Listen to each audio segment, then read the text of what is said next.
What if I told you some of history's most decisive military leaders were barely out of their teens? Today, we're diving deep into the incredible, often unbelievable, true stories of the youngest generals in history. We'll uncover how they rose to power, the battles they fought, and the legacies they left behind. Stick around, because some of these stories are more astonishing than any fiction. Our journey begins in ancient Greece, during the Peloponnesian War. Athens, the dominant naval power, launched a massive invasion of Sicily, aiming to conquer Syracuse. The situation looked dire for Syracuse. They needed a miracle, and they got one. In the form of a young Spartan commander named Gylippus.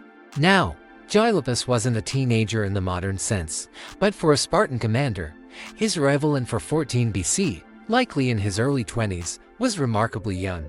He was sent as an envoy, but quickly took de facto command. He wasn't just a figurehead, he was a strategic genius. Here's the thing, Gylippus understood the psychology of warfare.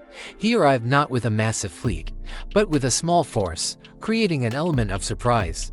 He rallied the demoralized Syracusans, reorganized their defenses, and crucially, understood how to counter Athenian naval superiority on land and in the confined harbors.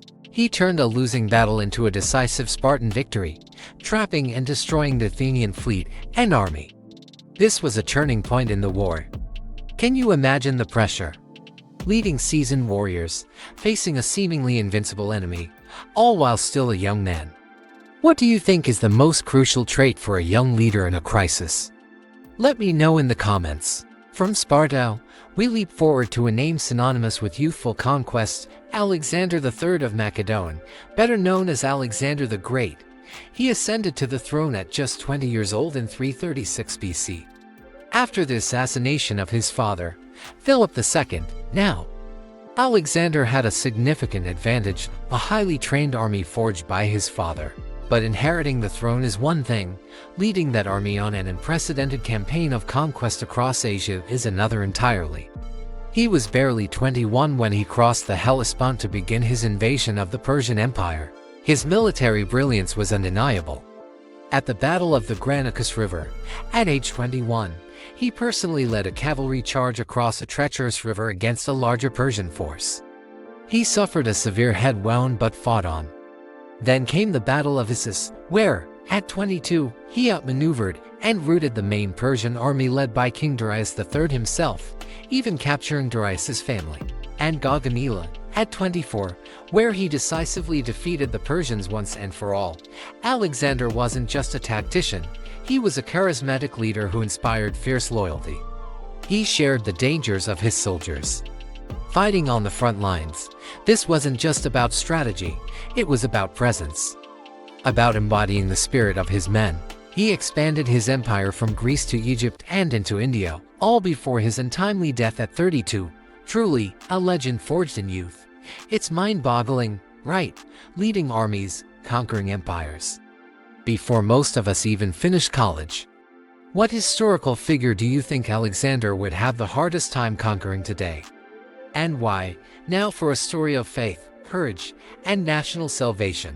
France, in the early 15th century, was on its knees, ravaged by the Hundred Years' War with England. The Dauphin, Charles VII, was weak, and much of France was under English control. Then, a peasant girl named Joan of Arc emerged.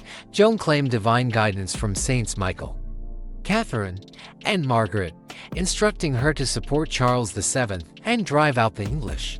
In 1429, at just 17 years old, she convinced skeptical commanders and the Dauphin himself to allow her to accompany a relief army to the besieged city of Orleans. This is where her military impact truly began. She didn't just inspire. She actively participated in battles. She was wounded, but famously pulled an arrow from her own shoulder and returned to the fight.